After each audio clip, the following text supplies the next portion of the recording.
ପିଲା ବେଳୁ ପାଠ ପଢୁଥିଲା ସମୟରେ ମୁଁ ଦହିବରା ବିଜନେସ୍ କରୁଥିଲି। ଦହିବରା କରିକି ହିଁ ପାଠ ପଢିଛି, ସିଭିଲ୍ ଇଞ୍ଜିନିୟର ହେଇଛି। ଏତେ ମୋଟା ଅଙ୍କର ପଇସା କିଛି ମିଳିବ ଆଶାରେ ମୁଁ ଦହିବରା ଉପରେ କରିନି। ଲୋକଙ୍କୁ ଟିକେ ଭଲ ଖାଇବା ଦବା, ବାକି ପରିବାର ପୋଷଣ ପାଇଁ ଯାହା କିଛି ଗୋଟେ ମିଳିଗଲେ ସେଥିରେ ମୁଁ ଖୁସି ହେବି। ଭଲ ବେତନ ପାଉଥିବା ଚାକିରି ଛାଡ଼ି ଆଜି ରାଜଧାନୀର ରାସ୍ତା କଡ଼ରେ ଦହିବରା ବ୍ୟବସାୟ କରୁଛନ୍ତି। ବାସ୍ତବରେ ଯଦି ଏତେ ଉଚ୍ଚ ବେତନ ପାଉଥିଲେ କାହିଁକି ସେ ଦହିବରା ବ୍ୟବସାୟ କଲେ, କ'ଣ ରହିଛି ତା ପଛର କାହାଣୀ? ତ ଆପଣମାନେ ଜାଣିଥିବେ ସେ ଜଣେ ପେଶାରେ ସିଭିଲ୍ ଇଞ୍ଜିନିୟର ଚାକିରି କରିଥିଲେ, ଅନେକ ଉଚ୍ଚ ବେତନ ପାଉଥିଲେ, କିନ୍ତୁ ସେ ଚାକିରିକୁ ଛାଡ଼ିକି ଆଜି ରାସ୍ତା କଡ଼ରେ ଦହିବରା ବ୍ୟବସାୟ କରୁଛନ୍ତି। ଆମେ ଟିକେ ଆଲୋଚନା କରିବା। ବିଜୟ ସାହୁ ନାଁଟା। କ'ଣ ଏମିତି ହେଲା? ଆପଣ ଆଗରୁ ପୂର୍ବରୁ କ'ଣ କରୁଥିଲେ? ମୁଁ ଜଣେ ସିଭିଲ୍ ଇଞ୍ଜିନିୟର, ମୁଁ ଆଗରୁ ଜବ୍ କରୁଥିଲି। ଭେରିକୋଜ୍ ଭେନ୍ ଗୋଡ଼ ପ୍ରୋବ୍ଲେମ୍ ଥିଲା, 2 ଥର ଅପରେସନ୍ ହେଇଗଲା, ଆଉ ଛିଡ଼ା ହେଇପାରୁନି। ସିଭିଲ୍ ଇଞ୍ଜିନିୟର ସାଧାରଣତଃ ମୋତେ ଚାଲିବାକୁ ପଡ଼େ, ବହୁତ ଷ୍ଟାଣ୍ଡିଂ ରହିବାକୁ ପଡ଼େ। ତ ଅପରେସନ୍ ପରେ ସେ କ'ଣ କି ପରମାନେଣ୍ଟ ଟ୍ରିଟମେଣ୍ଟ ନୁହଁ, ଡକ୍ଟର କହିବା ଅନୁଯାୟୀ। ଯଦି ଆଉ ଥରେ ଷ୍ଟାଣ୍ଡିଂ ରୁହାଯାଏ ତାହେଲେ ଆଉ ଥରେ ସେ ପ୍ରୋବ୍ଲେମ୍ ବାହାରିବ। ଅଲରେଡ଼ି 2 ଥର ହେଇସାରିଲାଣି ଅପରେସନ୍। ତ ତେଣୁକରି ଜବ୍ ଛାଡ଼ିବାକୁ ବାଧ୍ୟ ହେଲି ଆଉ। ତ ଯେହେତୁ ପିଲାବେଳୁ ପାଠ ପଢୁଥିଲା ସମୟରେ ମୁଁ ଦହିବରା ବିଜନେସ୍ କରୁଥିଲି। ଦହିବରା କରିକି ହିଁ ପାଠ ପଢିଛି, ସିଭିଲ୍ ଇଞ୍ଜିନିୟର ହେଇଛି। ରାଜମହଲ ଛକରେ ଶ୍ରୀଲେଦର ସାମ୍ନାରେ ଗୋଟେ ବଉଳ ଭଳି ଗଛଟିଏ ଥିଲା। ସେ ମୂଳରେ ମୁଁ ଗୋଟେ ସାଇକେଲଟେ ଧରିକି ଛୋଟିଆଟେ ଯେତେବେଳେ ହେଇଥିଲି ପାଠ ପଢୁଥିଲି, ସେଇଠି ମୁଁ ବେପାର କରେ। ତ ତେଣୁକରି ଜବ୍ ଛାଡ଼ିଲା ପରେ ତ ଏଇଠି ଆପଣାଇଲି ଆଉ। ଜିନିଷ ହେଉଛି, ଛୋଟବେଳେ ଆପଣ ଦହିବରା ବ୍ୟବସାୟ କରିକି ପାଠ ପଢିଥିଲେ, ଆଶା ଥିଲା ଗୋଟେ ଭଲ ଚାକିରି କରିବି ଆଉ ଭଲ ରୋଜଗାର କରିବି। ରୋଜଗାର ମଧ୍ୟ ଭଲ କଲେ, କିନ୍ତୁ ଗୋଟେ ଶରୀରର ଅସୁସ୍ଥ କାରଣରୁ ଆପଣ ପୁଣି ସେ ପୁରୁଣା ବ୍ୟବସାୟକୁ ଫେରିଗଲେ। ତ ସେ ଟଙ୍କା ଇଏ ଟଙ୍କା ସେତେବେଳେ ଅଧିକ ଟଙ୍କା ପାଉଥିବେ, କାରଣ ଜଣେ ସିଭିଲ୍ ଇଞ୍ଜିନିୟର ଥିଲେ। ଏବେ ଏବେ ଯୋଉ ଦହିବରା ବ୍ୟବସାୟ, ବାସ୍ତବରେ ପରିବାର ପୋଷି ହବ? ହଁ, ଠିକ୍ ଅଛି। ମୋତେ ତ ଆଉ ଉଚ୍ଚ ଆଶା ସେମିତି କିଛି ମୋର ନାହିଁ। ଯାହା କିଛି ହେଲା ଚଳିବ, କିଛି ଅସୁବିଧା ନାହିଁ, ଚଳିବ। ଗୋଟେ କଥା, ଇଏ ବର୍ତ୍ତମାନ ତ ଖରାଦିନ ବ୍ୟବସାୟ ଚାଲିବ, କିନ୍ତୁ ଯେତେବେଳେ ସିଜିନ୍ ଅଫ୍ ହେଇଯିବ ସେତେବେଳେ ଆପଣ କ'ଣ କରିବେ? କାହିଁକି ନା ଇଏ ଯେତେବେଳେ ସିଜିନ୍ ଅଫ୍ ହେଇଯାଏ ସବୁ ଯୋଉ ବେପାର ସିଜିନ୍ ବେପାର ସେଇଠି ବାଧା ହେଇଯାଏ। ଦେଖିବା, ବର୍ତ୍ତମାନ ତ ଚାଲିଛି, ଏଇନେ ଚାଲୁ, ଆଗ କଥା ଆଗକୁ ଦେଖିବା। ଏଇନେ ବର୍ତ୍ତମାନ ମର୍ତ୍ତା ନା କ୍ୟା ନାହିଁ କର୍ତ୍ତା କଥାରେ ଅଛି। ତ ତେଣୁକରି ବର୍ତ୍ତମାନ ଯେତେବେଳେ ପେଟ ପୋଡ଼ି ଯାଉଛି ତ ଆରମ୍ଭ କଲି, ଆଗକୁ କ'ଣ ହବ ସେଇଟା ଦେଖିବା ଆଉ। ସିଭିଲ୍ ଇଞ୍ଜିନିୟର ଚାକିରିରେ ଆପଣ ଅନେକ ଜାଗାକୁ ଯାଉଥିବେ, ଭଲ ଭଲ ଲୋକଙ୍କ ସାଙ୍ଗରେ ମିଟ୍ କରୁଥିବେ, ଆଉ ମୋଟା ଅଙ୍କର ଟଙ୍କା ଅର୍ଜନ କରୁଥିଲେ, ଅର୍ଥ କମାଉଥିଲେ। ଏଠି ଦହିବରା ବ୍ୟବସାୟ, ଗୋଟିଏ ପୁଡ଼ିଆରେ 40 ଟଙ୍କା 50 ଟଙ୍କା, କେତେ ଏମିତି ବେପାର କଲେ ଆପଣ ସେଇଭଳିଆ ଟଙ୍କା ପାଇବେ? ଆଜ୍ଞା, ମୁଁ ଆକ୍ଚୁଆଲି ପଇସାକୁ ସେମିତି ମୋଟା ଅଙ୍କର ପଇସା କିଛି ମିଳିବ ଆଶାରେ ମୁଁ ଦହିବରା ଉପରେ କରିନି। ଲୋକଙ୍କୁ ଟିକେ ଭଲ ଖାଇବା ଦବା, ବାକି ପରିବାର ପୋଷଣ ପାଇଁ ଯାହା କିଛି ଗୋଟେ ମିଳିଗଲେ ସେଥିରେ ମୁଁ ଖୁସି ହେବି। ଯୋଉଟାକି ଭଲ ଲୋକ ଖାଇବେ, ଆଉ ଲୋକ ବି ଖାଉଛନ୍ତି, ଆଉ ଭଲ କହିକି ଯାଉଛନ୍ତି। ତ ପିଓର ଯୋଉଟାକି ଜିନିଷଟା ବହୁତ ଜାଗାରେ ବି ମୁଁ ଖାଇଛି। ମୁଁ ବି ଜଣେ ଦହିବରା ପ୍ରେମୀ, ଯେହେତୁ ପିଲାଦିନୁ କରୁଥିଲି। ଆମେ ଦହିବରା ଖାଇବାକୁ ହିଁ କଟକ ଯାଉ, ଭୁବନେଶ୍ୱରରୁ କଟକ ଯାଉ ଖାଇବା ପାଇଁ। ତ ତେଣୁକରି ଏ ଭଲ ଟିକେ କରିବା ପାଇଁ ମୁଁ ନିଜେ ଭଲ କରୁଛି, ସେଥିପାଇଁ ଆଉ ବହୁତ ବଢ଼ିଆ। ଆଉ ଆଗକୁ ଇମ୍ପ୍ରୁଭ୍ କରିବା ପାଇଁ ଲୋକ ବି ଆସୁଛନ୍ତି, ସଜେସନ୍ ଦଉଛନ୍ତି ଦହିବରା ପ୍ରେମୀ, କି ଆଜ୍ଞା ଏଇଟା ଟିକେ ଆଉ ଟିକେ ଏଇଟା କରନ୍ତୁ ସେଇଟା କରନ୍ତୁ। ତ ଇମ୍ପ୍ରୁଭ୍ ହେଇ ଚାଲିଛି, ଆଉ ମୋର ଆଶା ଆଗକୁ ଆହୁରି ବଢ଼ିଆ କରିବି। ରାଜଧାନୀରେ ବର୍ତ୍ତମାନ ଯୋଉ ଦହିବରା ବ୍ୟବସାୟ ଦେଖୁଛନ୍ତି, ପୁରା ଗୋଟେ ମାର୍କେଟ, ଚ୍ୟାଲେଞ୍ଜିଂ ମାର୍କେଟ ଚାଲିଛି, କମ୍ପିଟିସନ ଚାଲିଛି। କି ବିଭିନ୍ନ ପ୍ରକାର ଗ୍ରାହକ ମାନଙ୍କୁ ସମସ୍ତେ ବିଭିନ୍ନ ପ୍ରକାର ମାନେ ଇଏ ଦେଖେଇକି ସେମାନେ ଆକୃଷ୍ଟ କରୁଛନ୍ତି। ଆପଣଙ୍କ ଖାଦ୍ୟରେ କ'ଣ ଏମିତି ଅଛି ଯେ ଆପଣଙ୍କ ପାଖକୁ ଲୋକ ଆସିବେ?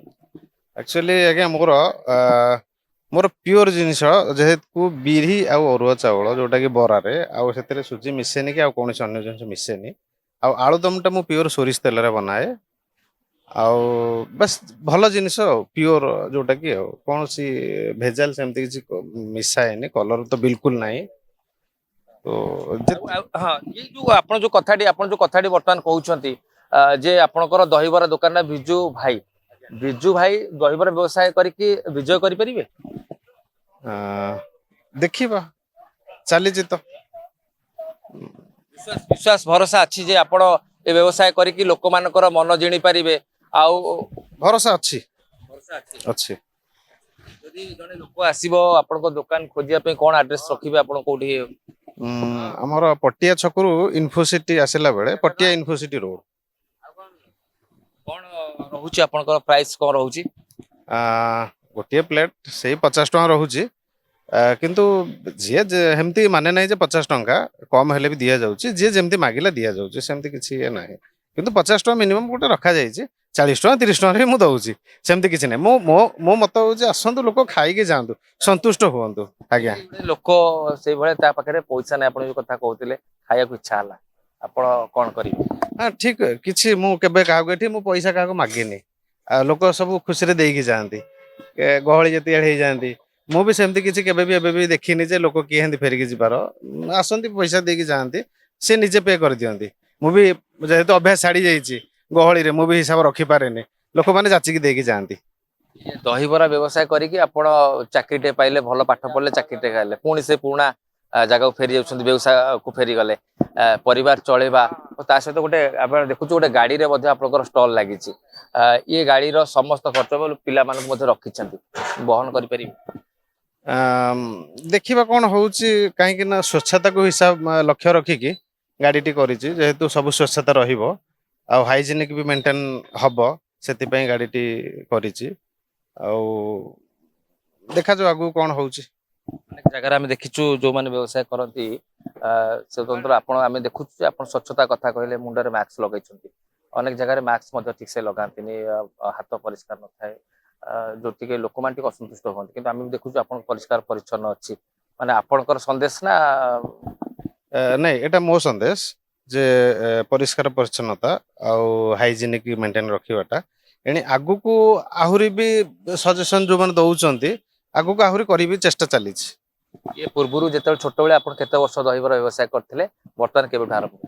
ମୁଁ ପୂର୍ବରୁ ପ୍ରାୟ 2 ବର୍ଷ ଦହିବରା ବେପାର କରିଛି 2 ବର୍ଷ କରିଛି ମୁଁ ସେ ରାଜମହଲ ଛକରେ ବଉଳ କୋଳି ଗଛ ଥିଲା ଆପଣ ଭାବି ଦିଅନ୍ତୁ କେବେ ସେ ଗଛ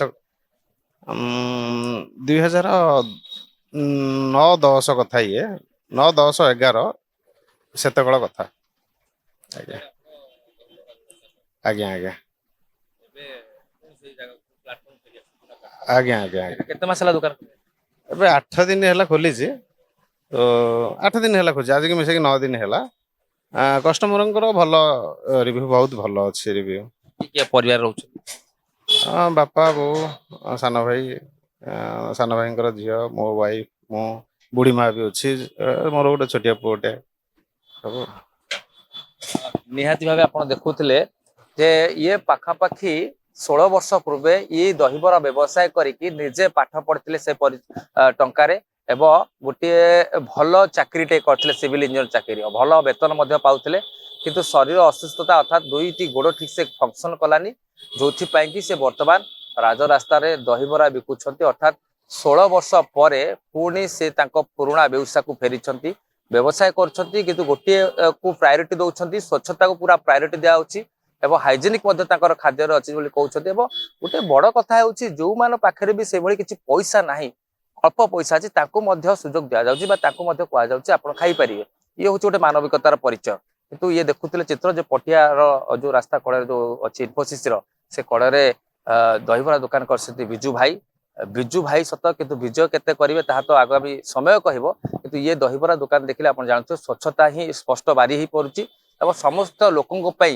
ଇଏ ଉଦ୍ଦିଷ୍ଟ ହେଇଛି ଯେ କେବଳ ଗୋଟିଏ ପ୍ରାୟୋରିଟି ରେଟ୍ ନୁହେଁ ଫିକ୍ସ ରେଟ୍ ନୁହେଁ ଯିଏ ବି ଆସିବ ଖାଇପାରିବ ଇଏ ବର୍ତ୍ତମାନର ଗୋଟେ ଚ୍ୟାଲେଞ୍ଜିଂ ତାଙ୍କ ପାଇଁ ହେଇପାରେ କିନ୍ତୁ ଯେତେବେଳେ ଆପଣ ଦେଖୁଥିବେ ଖରାଦିନ ଅଧିକାଂଶ ଏ ଦହିବରା ଠୁ ଧରିକି ତରଭୁଜ ସବୁଥିରେ ଟିକେ ଲୋକମାନଙ୍କ ଗ୍ରହଣୀୟ ଏବଂ ପସନ୍ଦ ତା ଭିତରେ ଦହିବରା ବ୍ୟବସାୟକୁ ଯଦି ଦେଖିବା ତାହେଲେ ନିଶ୍ଚିତ ଭାବେ ଇଏ କୋଉଠି ନା କୋଉଠି ସମାଜକୁ ଗୋଟେ ବାର୍ତ୍ତା ଦଉଛନ୍ତି ଯେ କେବଳ ଭଲ ଚାକିରି କଲେ ଭଲ ବେତନ ପାଇଲେ ପରିବାର ଚଳେଇ ହେବନି ଖଣ୍ଡିଏ ଛୋଟ ଦୋକାନ ବା ଦହିବରା କୌଣସି ବ୍ୟବସାୟ କରିକି ନିଶ୍ଚିତ ଭାବେ ପରିବାର ଚଳେଇ ହେବ। ଭୁବନେଶ୍ୱର ଭିଳିଆଷ୍ଟି ହିମାଂଶୁଙ୍କ ସହିତ ପୁନୀତ ପ୍ରଧାନଙ୍କ ରିପୋର୍ଟ ଓଡ଼ିଶା ଭାସ୍କର।